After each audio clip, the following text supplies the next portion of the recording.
the invitation.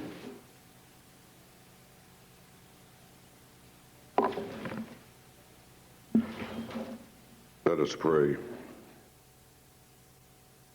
Our Father and our God, we come today with a sense of profound gratitude for this historic occasion that brings us to these hallowed halls of justice. We are awestruck by the significance of the deliberations and decisions rendered in this room that have impacted on the legal system of this state and the lives of all of its citizens. The enormous responsibilities which those on whose shoulders rests so great a burden have historically called for the best, the brightest, and the most able, versed in the law and of pure consciences. For them, a right and proper interpretation and application of the constitutions of this state have been a duty unsurpassed by others in this state's system of courts. The history and significance of this occasion speaks loudly to this nation that the descendant of those who were once considered commercial property and less than human, the son of poor but honest and proud parents, who has been asked to lead, himself denied the right to vote after having served his country as an officer in her armed forces, has been asked to lead and to become the Chief Justice of this state's highest court, and to be the last to occupy it in this century and the first in a new century, we realize is unquestionably historic, and we are grateful that you have allowed our eyes to see it. We're grateful for this nation of ours, for only in America could the sons and daughters of former slaves be allowed to rise to the level of equals to the sons and daughters of their former slave owners. We thank you for Governor James Hunt, who had the courage against opposition to appoint Henry Frye to this august court 18 years ago, and the wisdom, after having observed his talents and evaluated his abilities, determined that he was the right and the appropriate one to lead this court into the new millennium. We pray your blessings upon Governor Hunt. And we thank you for Henry Frye, whose integrity, diligence, ability, honesty, sincerity, and character have indelibly etched his name in the history of North Carolina and of this nation. We thank you because he is able to do as well as any who have gone before, who will come behind him, to uphold the highest standards of the law and to administer justice fairly, impartially, and with the sensitivity to not only be aware of the letter of the law, but also the spirit of the laws of this state and of this nation. Grant to him wisdom to apply his knowledge, and courage to maintain his integrity, so that when the final chapter of history is written, that which speaks of him will say that his appointment was justified and his serving unparalleled. Bless him and his family, and bestow upon them the peace that passeth all understanding. Amen. Oh yes, oh yes, oh yes. The Supreme Court of North Carolina is now sitting for the installation of the newly appointed Chief Justice, Henry E. Frye. God save the state and this honorable court.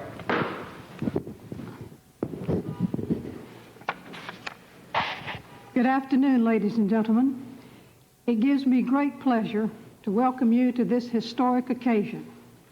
Whether you are sitting in this courtroom, in the Department of Transportation auditorium, or in the sanctuary of the First Baptist Church on Wilmington Street, we are honored by your presence.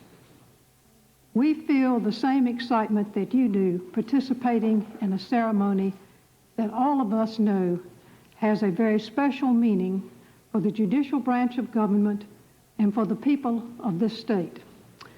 Not only are we installing a new Chief Justice who will serve at the helm of the judicial branch of government, but we are also installing the first African American Chief Justice in this state's history. Justice Frye's credentials and illustrious career are chronicled in the program you have received. Those of us who have served with him on this court know him as a scholarly, thoughtful, fair-minded jurist, an esteemed colleague, and a friend. Governor Hunt, I commend you on this outstanding appointment, and I am confident that recorded history will reflect that during Henry Frye's tenure as Chief Justice, this court and the judicial branch of government was well led. This afternoon, we have with us a number of distinguished guests, and at this time, I will endeavor to introduce and recognize some of them for you. First, we are, as always, delighted to have with us the Governor and the First Lady, Carolyn Hunt. We are also pleased to have spouses of the sitting justices, Susan Lake, Louise Orr, and Carol Wainwright. We are also pleased to have former justices of this court, Chief Justice James Exum and his wife Judy, Chief Justice Rhoda Billings and her husband Don, Justice David Britt, Justice Harry Martin and his wife Nancy, Justice John Webb, Justice Willis Wichard, Justice Phil Carlton, and Justice Francis Parker. You may notice that one justice is missing from this list, and that is former Chief Justice Burley Mitchell. Justice Mitchell would very much like to be present today, and indeed he sends his best wishes to Justice Frye. However, a court tradition is that the former justice does not attend the ceremony of the person who is replacing him. The reason for this tradition is that all of the attention and focus should be on the new and the future, not on the past. We are also pleased to have with us today from the Supreme Court of Georgia, their Chief Justice, Robert Benham, and from the Georgia Court of Appeals, Judge John Ruffin.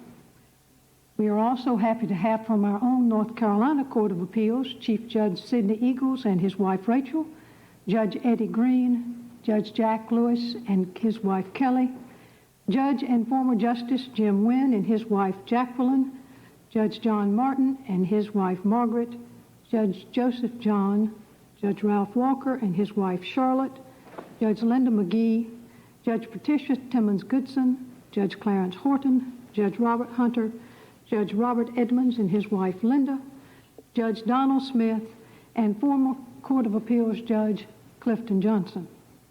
We are also delighted to have from the federal judiciary, Judge Dixon Phillips of the United States Court of Appeals for the Fourth Circuit, District Judge Earl Britt, District Judge Richard Irwin and his wife Bunny, and District Judge James Beatty and his wife Toy.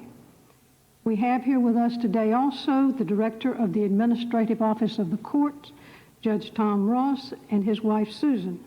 We have the Assistant Director, Thomas Hilliard. We also have several former directors, Franklin Freeman, Jim Drennan, Judge Jack Kazort, Dallas Cameron, and Judge Gerald Arnold. We're also pleased to have in the audience today our librarian, Louise Stafford, and our reporter, Ralph White.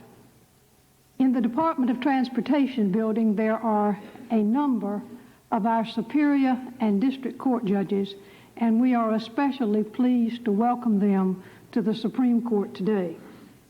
We are also delighted to have from Congress Representative Eva Clayton.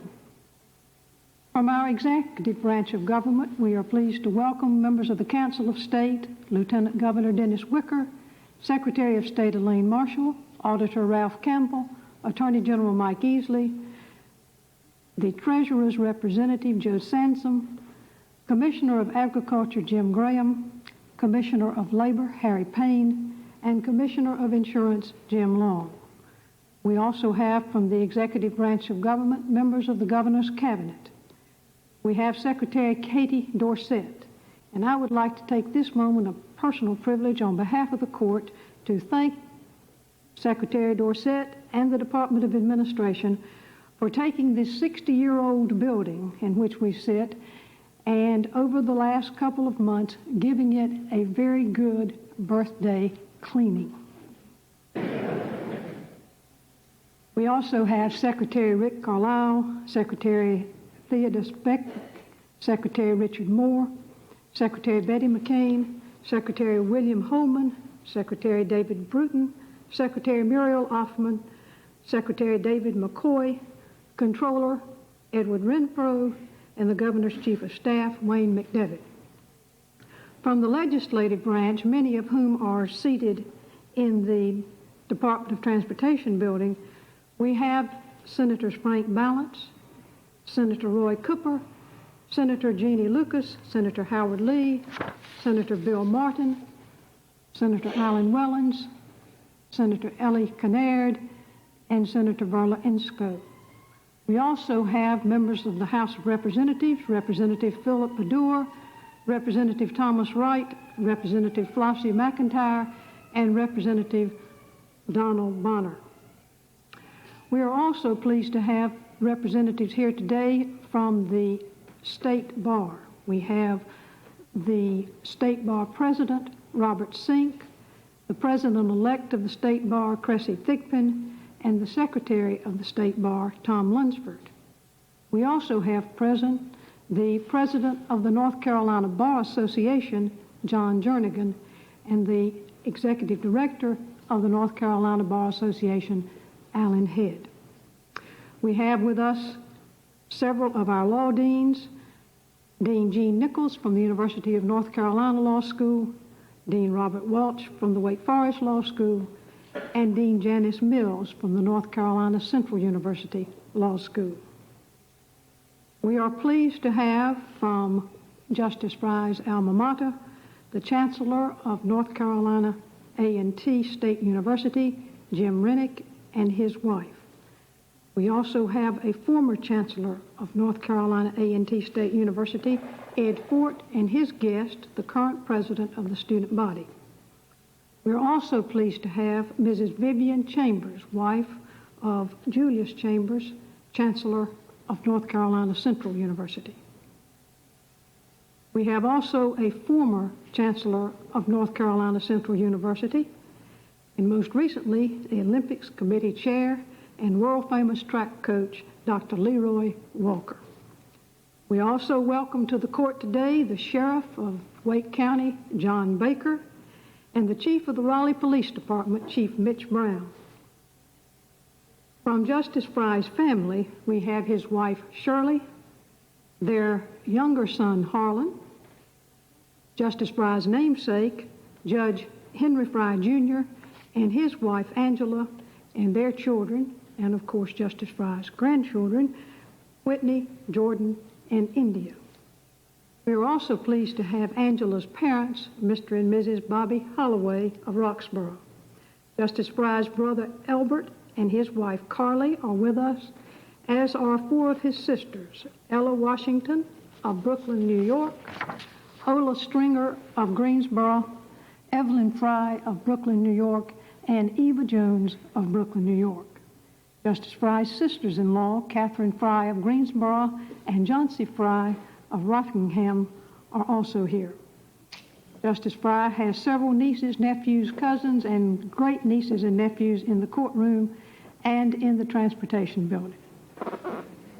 We, as members of the Supreme Court, welcome each of you. At this time, it gives me great pleasure to call upon His Excellency, the Governor of North Carolina, for remarks.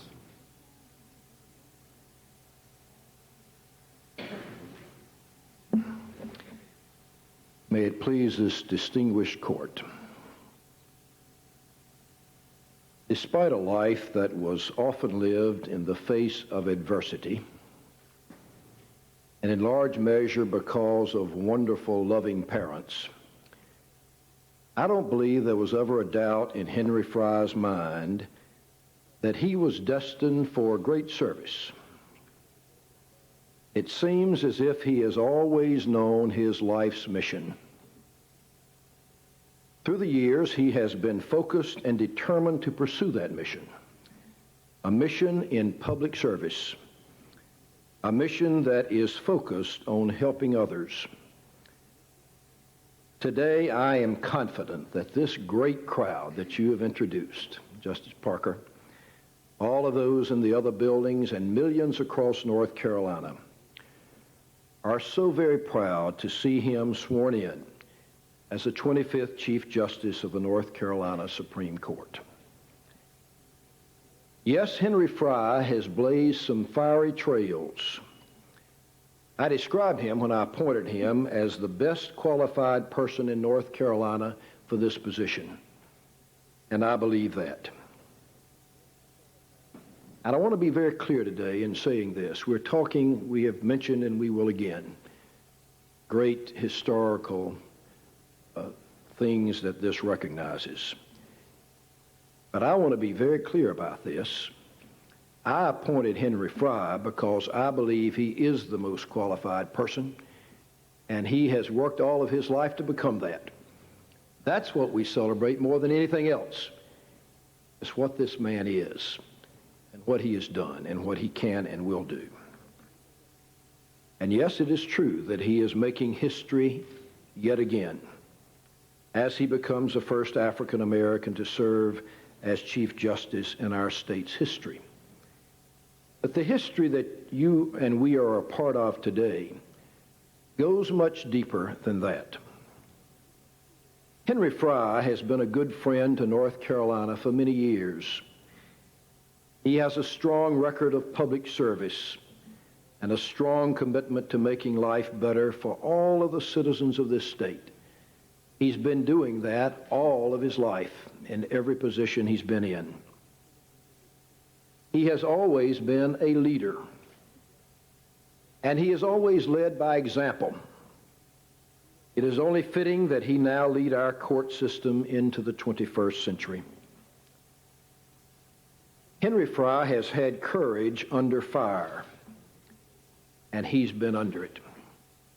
He's had integrity under pressure. He's made tough decisions in spite of criticism, and he has refused to yield to temptations and pressures that would move him away from his personal code of ethics and the rule of law in our society. Henry Frye has a strong, clear sense of values to guide him and our court. And he appreciates and acknowledges the contributions of others as they work toward a common goal. And I know that all of the members of this court will enjoy working under his leadership. Like his distinguished predecessor, the great Chief Justice Burley Mitchell, he knows that being Chief Justice means more than wearing a judicial robe. It means giving back to others. It means a life preparation for the role. It means having priorities straight, and it means service to this state in a very special and most important way. It means doing more to make a real difference in our communities by helping to improve our criminal justice system, by inspiring people to get involved, especially by inspiring our young people. I don't know a place where you can make a greater difference in the lives of people, and especially the young, than being a judge at all levels in our system. Justice Henry Frye has gained wisdom through his life and through his work experiences, and he is well prepared for the role of Chief Justice. His mission will continue to be in the tradition of our state, whose motto is esse quam videre, to be rather than to seem. Justice Parker and justices of our state's highest court, I am confident that this man, with his wife Shirley by his side, will serve with a unifying leadership that serves the good of all North Carolinians and this great state. Thank you, Governor. At this time, I will recognize Attorney General Mike Easley.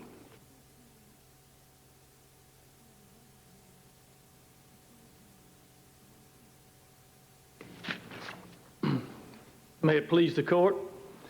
The office of Chief Justice of the Supreme Court of North Carolina, lately held by the Honorable Burley B. Mitchell, Jr., having become vacant by reason of his retirement, and His Excellency, the Governor of North Carolina, having appointed the Honorable Henry E. Frye to fill that vacancy pursuant to Article 4, Section 19 of the Constitution of this state, it is my honor to have and to present to the court a commission examined by me, duly signed by the Governor, attested by the Secretary of State, and impressed with the Great Seal of the State of North Carolina, appointing the Honorable Henry E. Frye, Chief Justice of the Supreme Court of North Carolina, to serve until the next general election to be held in November 2000.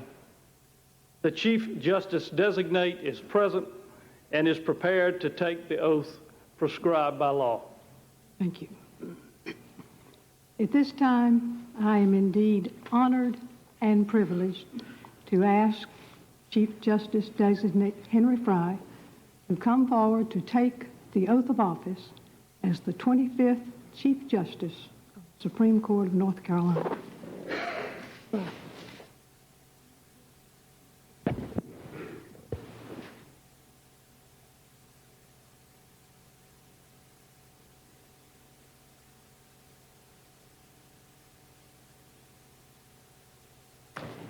You will please place your left hand on the Bible and raise your right hand. I state your name. I, Henry E. Frye, Do solemnly and sincerely swear do solemnly and sincerely swear that I will support the Constitution of the United States, that I will support the Constitution of the United States, that I will be faithful and bear true allegiance to the state of North Carolina, that I will be faithful and bear true allegiance to the state of North Carolina, and to the constitutional powers and authorities and to the constitutional powers and authorities which are or may be established for the government thereof, which are or may be established for the government thereof, and that I will endeavor to support, maintain, and defend and that I will endeavor to maintain, support, and defend the Constitution of said state, the Constitution of said state, not inconsistent with the Constitution of the United States, not inconsistent with the Constitution of the United States, to the best of my knowledge and ability.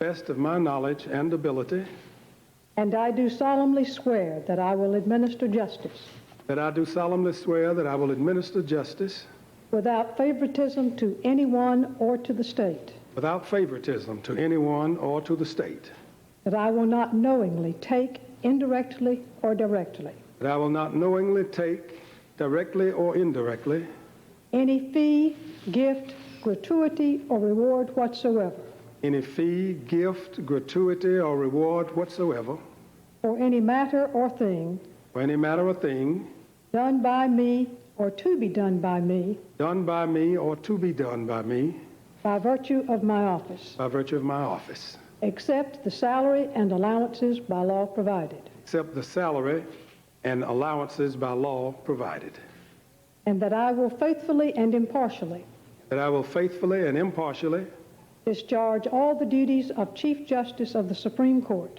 discharge all of the duties of Chief Justice of the Supreme Court, of the Appellate Division of the General Court of Justice, of the Appellate Division of the General Court of Justice, to the best of my ability and understanding, to the best of my ability and understanding, and consistent with the Constitution and laws of the state. and consistent with the Constitution and laws of the state, So help me God. so help me God.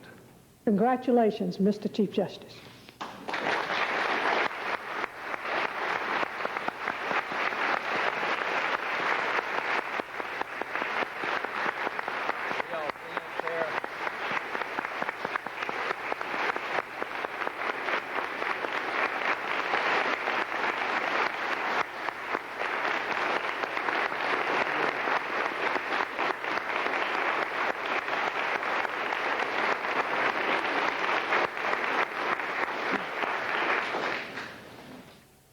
Would the justices now take their new positions?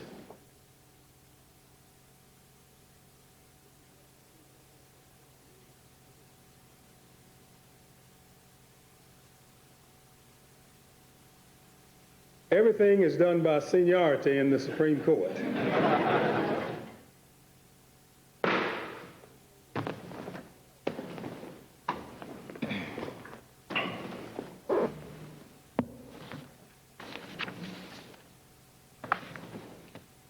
The English language has an abundance of words and expressions suitable to every occasion, I suppose. Nevertheless, I have searched without success for the appropriate words to fully express my own feelings today.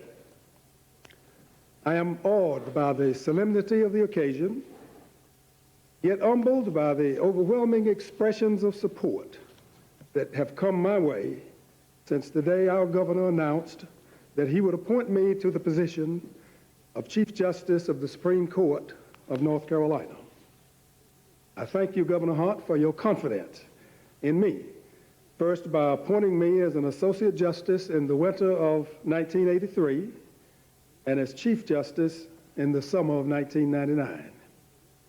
To you and to all of my supporters, I make the only pledge that a candidate for judicial office can make, that I will faithfully and impartially perform the duties of my office to the best of my skill and ability and according to law, so help me God.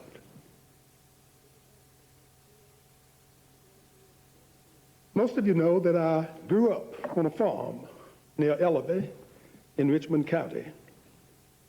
A farmer told me that when you see a turtle sitting atop a fence post, you know that he didn't get there by himself. I know that I didn't get here by myself. I had a lot of help along the way. Mother and father, who without a high school education worked hard to provide a decent life for their children. They taught us not to give up when the going is tough. Some excellent teachers who believed in me and told me that I could be whatever I wanted to be.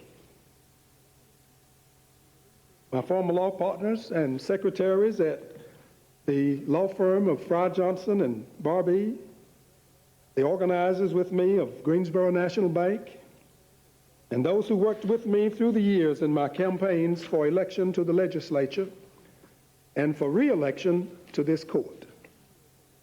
My thanks go out to all of you and to each of my present and former law clerks, many of whom have returned for this occasion and are in the transportation building today. And while my law clerks have come and gone, my loyal secretary and executive assistant, Mrs. Pauline Irving, whose husband is with her today, has remained with me for the past 30 years. Nevertheless, it is not just the chamber staff that makes us look good. We have an excellent court staff, and I want to thank the reporter's office headed by Mr. Ralph White, the library staff headed by Mrs. Louise Stafford, and the clerk's office headed by Mrs. Christy Cameron for their excellent service to the court and to the people of North Carolina. The Chief Justice wears two hats, one judicial, the other executive. Like the Associate Justices, the Chief Justice hears oral arguments, writes opinions for the court, helps decide whether petitions will be granted or denied, and has one vote. Unlike the Associate Justices, the Chief Justice is the head of the judicial system, which we call the General Court of Justice.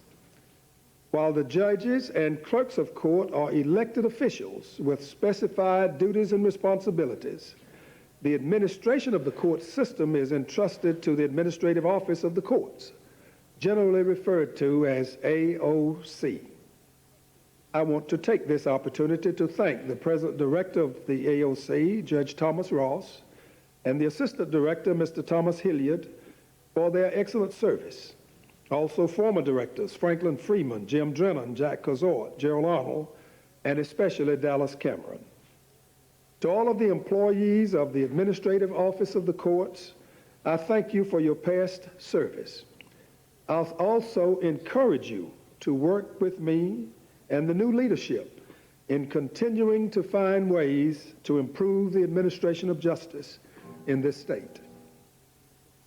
Let me return for a moment to my immediate family and thank my wife, Shirley, who has been my supporter, companion, and inspiration for over 43 years.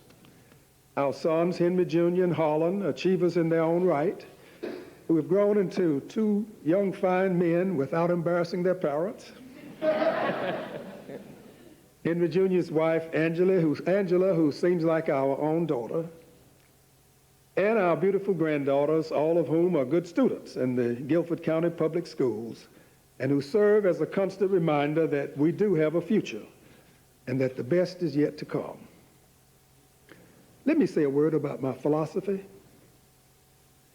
I know that the world is full of problems, but I believe that we should treat our problems as challenges and opportunities to do what is right and good. To my fellow justices, whose collegiality I cherish, to the elected officials in the legislative, executive, and judicial branches, whose independence I respect, to the employees of the judicial branch of government, whose loyalty I admire, and to the people of North Carolina, whose confidence I desire. Thank you for helping North Carolina live up to its motto, to be rather than to seem. Thank you.